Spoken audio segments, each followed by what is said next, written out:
नमस्कार मित्रों, सुदृष्टि पीसीएस के आधिकारिक यूट्यूब चैनल पर आप सभी का हार्दिक स्वागत है। साथियों, उत्तर प्रदेश पीसीएस की प्रारंभिक परीक्षा और आरओ का जो री एग्जाम आपका होना है, उस संदर्भ में एक बहुत ही महत्वपूर्ण टॉपिक है जो आज हम डिस्कस करने वाले हैं एमसीक्यूज के माध्यम से, जिसे हम भारतीय मृदा के नाम से जानते हैं। तो यहाँ पर भारतीय मृदा टॉपिक से जो भी महत्वपूर्ण एमसीक्यू हैं, जो भी आपके प्रश्न बन सकते हैं, वो सभी आज हम यहाँ पर डिस्कस करेंगे। साथियों, मृदा जो है ये इसके बनने की प्रक्रिया बहुत लंबी होती है, ठीक है। तो ये एक लॉन्ग टर्म प्रोसेस होता है और आदिकाल से लेकर के अब तक जो मृदा है उसके क्लासिफिकेशन की विधियां अलग अलग हुई। जैसे अगर हम प्राचीन काल की बात करें तो बेसिकली दो तरह से मृदा को पहचाना जाता था। एक आपकी ऊसर मृदा हो गई और एक आपकी उर्वर मृदा हो गई, फर्टाइल सॉइल या स्टेराइल सॉइल। उसके बाद जैसे जैसे चीज़ें आगे बढ़ी तो मृदा को हमने स्थानीय या आप कह सकते हैं जहाँ पर वो पाई जाती हैं उस हिसाब से उनकी क्या विशेषता है। जैसे अगर हिमालयन ओरिजिन की मृदा है तो उसे हम हिमालयन ओरिजिन की मृदा कहते हैं। जैसे कि जो इंडो गैंजेटिक प्लेन है हमारा, जो जलोढ़ मृदा वहाँ पर भरपूर मात्रा में पाई जाती है। अगर हम पेनिनसुलर या प्रायद्वीपीय भारत की बात करें तो वहाँ पर आपको दक्कन या लावा मृदा देखने को मिलती है ना, जिसमें आपकी ब्लैक सॉइल मुख्यतः है, ब्लैक कॉटन सॉइल। तो उस तरह से जैसे जैसे चीज़ें आगे बढ़ी, आज़ादी के बाद जो संस्थागत संस्थाएं हैं इस पर्टिकुलर क्षेत्र से संबंधित जो विशेषता रखती हैं, जो स्पेशलिस्ट हैं, उन्होंने भारतीय मृदा को कुल 8 भागों में डिवाइड किया, जिसमें से कुछ बहुत ही महत्वपूर्ण प्रकार हैं। जैसे कि आपकी जलोढ़ मृदा हो गई, लैटराइट ब्लैक सॉइल हो गया, आपका रेड सॉइल हो गया, है ना, जो आपकी पर्वतीय क्षेत्रों की मृदा हो गई, सलाइन सॉइल हो गया, डिजर्ट एरिया में जैसी मृदा पाई जाती हैं। तो उस तरह से कुछ महत्वपूर्ण एमसीक्यू हैं जो इन्हीं पर बेस्ड हैं। तो चलिए देखते हैं। पहला प्रश्न आप सभी के सम्मुख है। निम्नलिखित में से कौन सा वह मूल कारक नहीं है जो मृदा के निर्माण को नियंत्रित करता है? तो आपसे पूछा जा रहा है कि इनमें से वो कौन सा मूल कारक नहीं है जो मृदा के निर्माण को नियंत्रित करता है। पहला है मूल सामग्री, दूसरा है स्थलाकृति, तीसरा है जैविक गतिविधि और चौथा है नदी। अब इस टॉपिक से अगर प्रश्न पूछा जाएगा तो डायरेक्ट क्वेश्चन आपसे नहीं पूछा जाएगा, तो इस तरह से कुछ स्टेटमेंट वाइज क्वेश्चन ही यहाँ पर आपको मिल सकते हैं परीक्षा में। तो यहाँ पर मित्रों डी विकल्प हमारा बिल्कुल करेक्ट हो जाएगा। जो मृदा का निर्माण होता है उसमें कुल 5 मुख्य कारक शामिल होते हैं। उन पांचों में एक आपका होता है मूल सामग्री, जिसे हम पेरेंट मटेरियल कहते हैं। दूसरा है आपकी स्थलाकृति, जो आप टोपोग्राफी कह सकते हैं। तीसरा कारक होता है जैविक गतिविधि या फिर आप कह सकते हैं बायोलॉजिकल एक्टिविटी। यहां पर चौथा कारक आपका क्लाइमेट आ जाता है, जिसे हम जलवायु का नाम देते हैं। और पांचवा कारक है आपका टाइम। जैसा कि मैंने बताया कि ये एक लॉन्ग टर्म प्रोसेस होता है, ठीक है। तो इस तरह से ये मुख्यतः 5 कारक होते हैं जो मृदा के निर्माण को प्रभावित करते हैं या उनको नियंत्रित करते हैं। आगे बढ़ते हैं। अगला प्रश्न आप सभी के सम्मुख है। मृदा प्रोफाइल के संदर्भ में इनमें से कौन सा मिलान गलत है? आपको पता है कि जो मृदा है वो कई संस्तर में विभाजित होती है। तो उस तरह से ए संस्तर रंग में हल्का होता है, ई संस्तर ए संस्तर की तुलना में ह्यूमस में कम होता है। यहां पर आप बी लिख लीजिए, बी संस्तर। खनिज और मिट्टी का संचय और भारी संरचना का विकास सी संस्तर में दिया गया है। असंगठित पृथ्वी सामग्री जो संभवतः अपक्षय के कारण सोलम का निर्माण करती है। आपसे पूछा जा रहा है कि इनमें से कौन सा मिलान गलत है। तो यहां पर मित्रों पहला ही विकल्प हमारा करेक्ट हो जाएगा। जो ए संस्तर है, ध्यान दीजिएगा, वो रंग में हल्का नहीं होता है, ये आपका डार्क कलर का होता है, या आप कह सकते हैं गहरा कलर का होता है, इसका डार्क कलर होता है। बाकी सारे विकल्प यहां पर सही दिए गए हैं। अब अगर संस्तर की बात करें, मृदा प्रोफाइल की बात करें, तो आप देखेंगे सबसे ऊपर आपका ओ होराइजन होता है। ओ होराइजन भी आपका 2 पार्ट में डिवाइड होता है। एक आपका ओ आई होता है, एक आपका ओ ए होता है। ओ होराइजन के बाद जो टॉप सॉइल होती है आपकी ए मृदा, इसी को टॉप सॉइल कहा जाता है। ए के बाद आपका जो ए का सबसे निचला स्तर होता है उसी को एल्यूमिनेशन लेयर कहा जाता है, जिसे ई आप कह सकते हैं होराइजन या ई संस्तर का नाम दिया जाता है। तो ये आपका ई संस्तर हो गया। उसके बाद आपका बी संस्तर होता है, इसी को आप सब सॉइल कह सकते हैं। जो उप मृदा होती है वो बी संस्तर की होती है, ठीक है। बी संस्तर के बाद आपका आता है सी संस्तर और फिर आपका आता है आर संस्तर। तो जो बेड रॉक होता है, जो पेरेंट मटेरियल होता है, वो आपका आर संस्तर में आपको देखने को मिलता है, ठीक है। जैसे अगर हिमालय से जो नदियां सिल्ट बहा करके ला रही हैं, उसके बाद जिस मृदा का निर्माण हो रहा है, तो वहां पर पेरेंट रॉक हमारा किस टाइप का होगा? तो आप कह सकते हैं हिमालयन कैरेक्टरिस्टिक्स का होगा। अगर आप डक्कन ट्रैप की बात करें, जो लावा निर्मित मृदा है, जैसे कि आपकी ब्लैक सॉइल हो गई, ब्लैक कॉटन सॉइल, तो वहां पर आपको जो पेरेंट रॉक दिखाई देगा वो जो हमारा प्रायद्वीपीय भारत है, वहां पर जो कैरेक्टरिस्टिक होगी डक्कन ट्रैप की, वैसी विशेषताएं आपको देखने को मिलेंगी। तो इस तरह से जो हमारा सॉइल है वो इस तरह से कई प्रोफाइल में डिवाइडेड होता है। यहाँ पर सॉइल प्रोफाइल के बारे में आप देख लें थोड़ा और इंपॉर्टेंट चीजें। जो सबसे ऊपरी परत होती है OI, है ना, यहाँ पर जो डिकम्पोजिशन होता है ऑर्गेनिक मैटर का वो बहुत कम होता है, तो थोड़ा विघटित कार्बनिक कचरा पदार्थ यहाँ पर मौजूद होता है। इसकी तुलना में यहाँ पर जो डिकम्पोजिशन होता है वो थोड़ा ज़्यादा होता है OA में। ए जो होता है ये आपका मुख्य सॉइल है, यहीं पर सारे खनिज आप कह सकते हैं एक्यूमुलेट होते हैं, यहीं पर सारे खनिज केंद्रित होते हैं या कंसंट्रेशन होता है। खनिज संस्तर भी इसीलिए इसे कहते हैं। यहाँ पर पर्याप्त मात्रा में ह्यूमस पाया जाता है। तो आपसे प्रश्न यहाँ पे बन सकता है कि इनमें से किस संस्तर में ह्यूमस की मात्रा पर्याप्त होती है ना। तो जो ए संस्तर है यहाँ पर ह्यूमस जो है वो प्रचुर मात्रा में पाया जाता है, इसीलिए आप देखिए रंग में आपका गहरा होता है। इसके बाद मित्रों ई संस्तर जो है ये बेसिकली ई जो है ये आपका निकला है एल्यूमिनेशन से।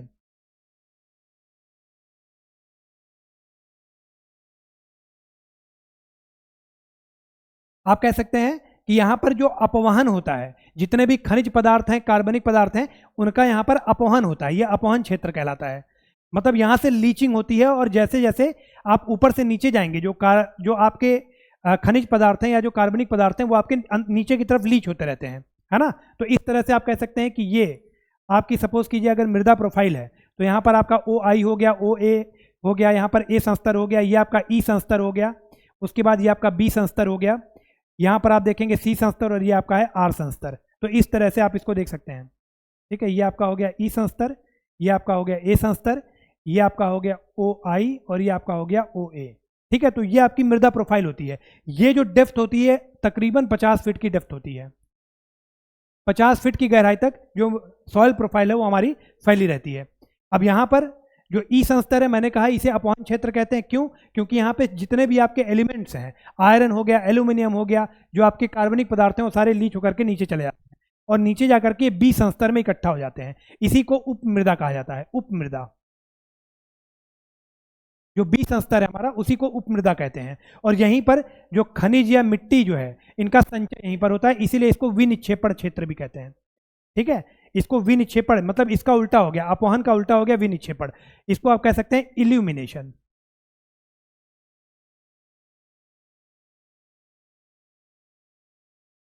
इसके बाद मित्रों जो सी संस्तर है हमारा ये पेरेंट रॉक से करेक्टराइज होता है। यहां पर जो पृथ्वी अर्थ मटेरियल होते हैं वो अनकंसोलिडेटेड फॉर्म में इकट्ठा होते हैं और ए से लेकर के बी तक, जो भी आप यहां पर देखें ए से लेकर के बी तक, जिसमें ए, ई और बी तीनों संस्तर शामिल हैं, यहां पर जो भी पदार्थ बनते हैं उनको सोलम कहा जाता है। उनको क्या कहा जाता है? सोलम। और यही सोलम सी वाला जो संस्तर है, जो सेकंड लास्ट आप कह सकते हैं लेयर है, वहां पर आकर के इकट्ठा हो जाता है। तो आप देखेंगे यहाँ पर अपक्षयी मूल के जो पदार्थ होते हैं, सामग्री होती है, सोलम के फॉर्म में यहाँ पर एकत्रित हो जाते हैं, जो कि ए, ई और बी संस्तर से लीच होकर के नीचे की तरफ आते हैं। उसके बाद मित्रों जो आर संस्तर है हमारा, ये आपका कंसोलिडेटेड बेडरॉक या पेरेंट चट्टान होती है, समेकित चट्टान होती है और ये लगभग 50 फीट की गहराई तक पाई जाती है। तो ये आपका पूरा मृदा प्रोफाइल था और एक ओवरव्यू था जो आपको मैंने सोचा देना चाहिए। आगे बढ़ते हैं, अगला प्रश्न आप सभी के सम्मुख है, इनमें से कौन सा भारत में सबसे बड़ा मृदा समूह है? भारत का सबसे बड़ा मृदा समूह इनमें से कौन सा है? जलोढ़, काली, लाल या लैटराइट? तो यहां पर मित्रों ए विकल्प हमारा बिल्कुल करेक्ट हो जाएगा। जो जलोढ़ मृदा है वो कुल भौगोलिक क्षेत्रफल के लगभग 46% क्षेत्र में पाई जाती है। तो जो सबसे बड़ी मृदा समूह है भारत के अंतर्गत वो आपकी जलोढ़ मृदा है। आप देखेंगे कि जलोढ़ मृदा कहां कहां पर पाई जाती है, तो इंडो गैंजेटिक या ब्रह्मपुत्रा प्लेन्स आप कह सकते हैं,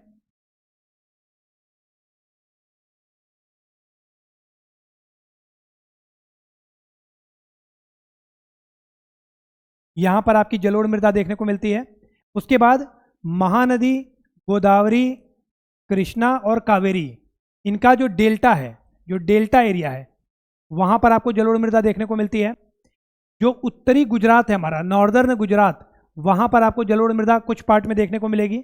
और नर्मदा और तापी नदियों की जो घाटी है वहां पर भी आपको जलोढ़ मृदा कुछ पार्ट में देखने को मिलेगी। तो कुल आपका लगभग 46% एरिया है कुल भौगोलिक क्षेत्रफल का। इसीलिए आप कह सकते हैं कि सबसे बड़ी मृदा समूह आपकी जलोढ़ मृदा है। जलोढ़ मृदा के बारे में कुछ और महत्वपूर्ण बातें हैं, जैसे कैसे इसका निर्माण होता है। तो मैंने आपको बताया जो इंडस, गंगा या ब्रह्मपुत्र नदियां हैं जो सिल्ट बहा करके हिमालय से ला रही हैं, वो जब एकत्रित कर रही हैं तो वहीं से आपका जलोढ़ मृदा का निर्माण हो रहा है। तटीय क्षेत्रों में, कोस्टल एरिया में, महानदी, गोदावरी, कृष्णा, कावेरी का जो डेल्टा एरिया है वहाँ पर भी जो वेव एक्शन है या फिर इन नदियों के द्वारा जो सिल्ट बहा करके लाया जा रहा है उनके कारण भी जलोढ़ मृदा का निर्माण होता है। अगर पेरेंट रॉक की बात करें, मूल सामग्री की, तो हिमालय की चट्टानें टूट करके अपघटित होकर के यहाँ पर इकट्ठा होती हैं, इसीलिए इसको परिवहन मूल की मृदा भी कहा जाता है। इसके बाद मित्रों सबसे बड़ा मिट्टी समूह है, ये मैंने आपको बता दिया, 46% एरिया में अपरिपक्व, इमेच्योर और कमजोर प्रोफाइल, वीक प्रोफाइल की मृदा इसे कहा जाता है। अब ये स्टेटमेंट बेस्ड क्वेश्चन आपसे यहाँ पर पूछा सकता है कि अपरिपक्व और कमजोर प्रोफाइल की मृदा इनमें से कौन सी है। तो मित्रों जो जलोढ़ मृदा है, ध्यान दीजिएगा, ये हिमालय से, चूंकि जो हिमालय की चट्टानें हैं वहां से इसका निर्माण हो रहा है, और हिमालय आपका यंग फोल्ड माउंटेन है। अगर प्रायद्वीपीय भारत से हिमालय को कंपेयर करें तो प्रायद्वीपीय भारत हमारा बहुत पुराना है, तो ये अभी अपरिपक्व हैं और कमजोर प्रोफाइल होता है क्योंकि ये अभी बन रही हैं। ठीक है। उसके बाद मित्रों जो बेड रॉक होता है या फिर जो रिवर बेड होता है वहां पर आपको कैल्केरियस और कैल्शियम भी इनका भी जमाव देखने को मिलता है नदी तल में।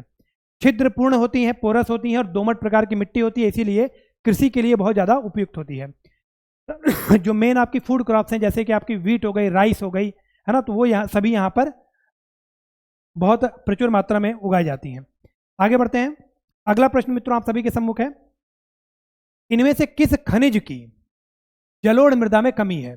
अब ऐसे प्रश्न अक्सर एग्जाम में आपको देखने को मिलेंगे। Iron oxide, potash, phosphoric acid या नाइट्रोजन, इनमें से कौन सा खनिज जलोढ़ मृदा में कम पाया जाता है। तो यहां पर मित्रों डी विकल्प हमारा बिल्कुल करेक्ट हो जाएगा। नाइट्रोजन जो है वो बहुत कम मात्रा में पाया जाता है जलोढ़ मृदा में। बाकी की अगर बात करें तो आयरन ऑक्साइड और लाइम, इनकी जो मात्रा है वो वैरी करती है, स्थान आप कह सकते हैं प्लेस टू प्लेस ये वैरी करते हैं, आयरन ऑक्साइड और लाइम। पोटास और फॉस्फोरिक एसिड ये आपके प्रचुर मात्रा में पाए जाते हैं। पोटास और फॉस्फोरिक एसिड प्रचुर मात्रा में पाए जाते हैं और नाइट्रोजन की कमी पाई जाती है। ठीक है।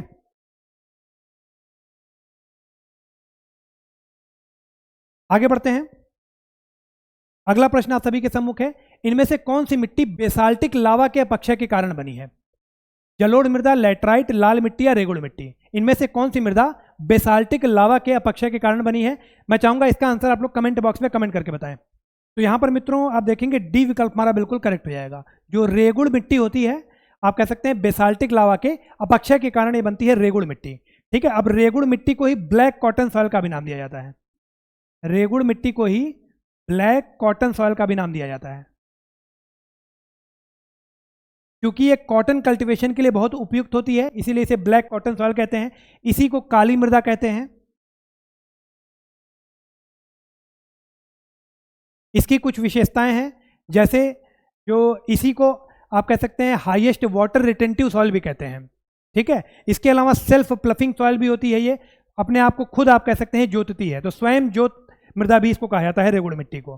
क्यों ऐसा होता है, क्योंकि जब आर्द्र और शुष्क समय होता है तो आर्द्र समय में ये मृदा जो है वो सॉल्व हो जाती, फूल जाती है, और शुष्क समय में जब आप कह सकते हैं मौसम शुष्क होता है तो ये सिकुड़ जाती है। तो ये प्रक्रिया लगातार चलने के कारण क्रैक डेवलप हो जाते हैं, इसीलिए इसको सेल्फ प्लफिंग सॉइल का भी नाम दिया जाता है। अब यहाँ पर ब्लैक सॉइल के बारे में कुछ महत्वपूर्ण बातें हैं, उसको हम लोग देख लेते हैं। जैसे कि ये बेसाल्टिक लावा के अपक्षय और अपर्दन के कारण निर्मित होती है। दक्कन ट्रैप में आप कह सकते हैं जितने भी हमारे स्टेट को कंसंट्रेटेड हैं वहाँ पर इस मृदा की अधिकता पाई जाती है, जैसा कि आपका महाराष्ट्र हो गया, मध्य प्रदेश, गुजरात, आंध्र प्रदेश, कर्नाटक और तमिलनाडु के कुछ भाग में भी ये मृदा देखने को मिलती है। इसके बाद उच्च नमी प्रतिधारण क्षमता होती है इसकी, जो नमी प्रतिधारण स्तर होता है वो बहुत उच्च होता है, हाई वाटर रिटेंटिव सॉइल होती है, इसीलिए जहाँ पर ये मृदा पाई जाती है वहाँ पर बहुत ज़्यादा इरिगेशन की आवश्यकता नहीं होती है। ठीक है। कपास की खेती के लिए महत्वपूर्ण होती है। अब यहाँ पर आप देखेंगे चूना, लोहा, मैग्नीशियम और एल्युमिनियम ये प्रचुर मात्रा में पाए जाते हैं ब्लैक सॉइल में। वहीं पर अगर हम फॉस्फोरस, नाइट्रोजन और ह्यूमस की बात करें, ऑर्गेनिक मैटर की, तो इनकी कमी पाई जाती है। ठीक है। जो पोटास है वो कुछ मात्रा में मौजूद होता है और प्लेस टू प्लेस वेरी करता है, लेकिन ध्यान रखिएगा चूना, लोहा, मैग्नीशियम और एल्युमिनियम ये प्रचुर मात्रा में है, और फॉस्फोरस, नाइट्रोजन और कार्बनिक पदार्थ या ह्यूमस ये आपके कम मात्रा में पाए जाते हैं, इनकी डिफिशियंसी होती, कमी होती है। जो मिट्टी होती है इसकी मृदा वो चिकनी होती है, गहरी होती है और इम्परमिएबल होती है, अभेद्य होती है। ठीक है। और ये मैंने आपको बता दिया कि ये सेल्फ प्लफिंग सॉइल कहलाता है।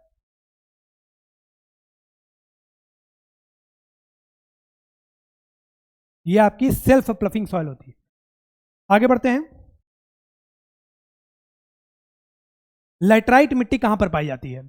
लैटराइट मिट्टी इनमें से किस राज्य में पाई जाती है? उत्तर प्रदेश, हिमाचल प्रदेश, पंजाब या महाराष्ट्र? मोस्ट इंपॉर्टेंट क्वेश्चन है, पहले भी आपसे परीक्षा में पूछा चुका है। तो यहां पर मित्रों डी विकल्प हमारा बिल्कुल करेक्ट हो जाएगा। जो लैटराइट मिट्टी है, बहुत अधिक तापमान और रेनफॉल जहां पर होता है वहां पर आप कह सकते हैं ऑल्टरनेट जो वेट एंड ड्राई सीजन होते हैं उनके साथ साथ लैटराइट मिट्टी का निर्माण होता है। इसी कारण से कहा जाता है कि इसमें एल्यूमिनियम और आयरन के जो ऑक्साइड होते हैं वो इस मिट्टी में ज़्यादा पाए जाते हैं। ठीक है, तो यहाँ पर मित्रों अगर लैटराइट मिट्टी की बात करें मृदा की, तो इसके बारे में कुछ महत्वपूर्ण बातें हैं। उच्च तापमान और भारी वर्षा के तहत बारी बारी से गीले और सूखे समय के साथ ये मिट्टी बनती है। और यहाँ पर जो मृदा का रिसाव है वो चूंकि रेनफॉल ज़्यादा है तो लीचिंग ज़्यादा होती है, जिसके कारण लोहे और एल्युमिनियम के ऑक्साइड केवल शेष बचते हैं, बाकी जितने भी आपके मटेरियल हैं वो नीचे लीच कर जाते हैं। ठीक है, अब चूंकि तापमान उच्च है तो यहाँ पर बैक्टीरिया डेवलप होते हैं, और जब बैक्टीरिया डेवलप होंगे तो जितने भी ऑर्गेनिक मैटर होंगे उनको वो खा जाएंगे, जिसके कारण यहाँ पर ह्यूमस की कमी होती है। ध्यान रखना है। देखिए ये सारे पॉइंट बहुत ही महत्वपूर्ण हैं जो आपको पता होने चाहिए। कार्बनिक पदार्थ, नाइट्रोजन, फॉस्फेट और कैल्शियम की यहाँ पर कमी होती है। कार्बनिक पदार्थ, नाइट्रोजन, फॉस्फेट और कैल्शियम की कमी होती है, ध्यान रखना है आपको। इसके बाद मित्रों लौ ऑक्साइड, एल्युमिनियम ऑक्साइड और पोटास की यहाँ पर अधिकता होती है। खेती के लिए उपयुक्त नहीं होता है। कहाँ पर पाया जाता है? तो पश्चिमी घाट, पूर्वी घाट, दक्षिणी महाराष्ट्र, कर्नाटक के कुछ हिस्सों में पाया जाता है, जो कर्नाटका प्लेटू है हमारी, है ना, मलनाड और मैदान, तो वहाँ के कुछ हिस्सों में पाया जाता है। आंध्र प्रदेश, उड़ीसा, पश्चिम बंगाल, केरल, झारखंड, मेघालय और मोस्ट इंपॉर्टेंट है आपका असम। जो लैटराइट मिट्टी नॉर्थ ईस्ट में कहाँ पर मिलती है? तो आप कह सकते हैं मेघालय और असम में। ये दोनों पॉइंट बहुत महत्वपूर्ण है। ठीक है, इसके बाद मित्रों ज़्यादातर जो सबसे ज़्यादा कॉन्सेंट्रेशन है लैटराइट सॉइल का वो आपका मालाबार कोस्ट जो है केरल का, वहां पर ये बहुत ज़्यादा कॉन्सेंट्रेट होती है। ठीक है, आगे बढ़ते हैं। अगला प्रश्न है भारतीय मिट्टी में सबसे अधिक कमी वाला सूक्ष्म पोषक तत्व इनमें से कौन सा है? आपको पता है न्यूट्रिएंट जो है दो प्रकार के हैं, मैक्रो न्यूट्रिएंट्स और माइक्रो न्यूट्रिएंट्स, है ना। एक आपके होते हैं मैक्रो और एक आपके होते हैं माइक्रो। तो मैं चाहूंगा कमेंट बॉक्स में कमेंट करके बताएं कि मैक्रो और माइक्रो न्यूट्रिएंट्स कौन कौन से होते हैं। कमेंट बॉक्स में यदि आपको पता है तो कमेंट करें। यहां पर मित्रों आपसे पूछा रहा है कि भारतीय मृदा में सबसे अधिक कमी वाला सूक्ष्म पोषक तत्व कौन सा है? तो मित्रों यहां पर डी विकल्प हमारा बिल्कुल करेक्ट हो जाएगा। जो जिंक है, जस्ता, ये सबसे कम पाया जाता है, ध्यान रखिएगा। ठीक है, जो कि एक माइक्रो न्यूट्रिएंट है। आगे बढ़ते हैं। अगला प्रश्न है मित्रों करेवास मिट्टी जो जैफरान या फिर केसर की खेती के लिए बहुत उपयोगी है, कहां पर पाई जाती है? अब केसर का नाम आ गया तो आई होप कि आपको आंसर मिल गया होगा, कश्मीर, गढ़वाल, नेपाल या पूर्वी हिमालय। तो यहां पर मित्रों ए विकल्प हमारा बिल्कुल करेक्ट हो जाएगा। जो केसर की खेती होती है वो कश्मीर, हिमालय में बहुत ज्यादा होती है, और यहां पर जो मृदा है विशेष प्रकार की मृदा है, करेवा मृदा। ठीक है, अगला प्रश्न है आप सभी के सम्मुख। भारत में लवणीय मिट्टी का सबसे बड़ा क्षेत्र किस राज्य में पाया जाता है? तो आपसे पूछा जा रहा है सलाइन।